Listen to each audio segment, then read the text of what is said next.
السلام علیکم، میرا نام محمد نواز، میرا تعلق گلگت بلتستان سے ہے۔ کیسے ہیں آپ؟ امید ہے خیریت سے ہوں گے۔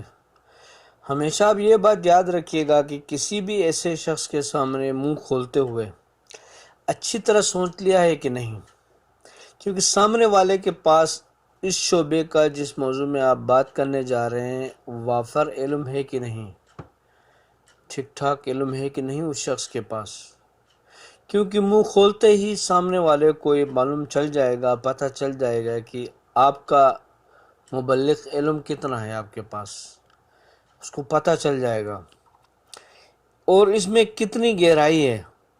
جس چیز کو سیانے دانش اور حکمت کہتے ہیں، وہ عموماً خاموشی اور نیازمندی سے جنم لیتی ہے۔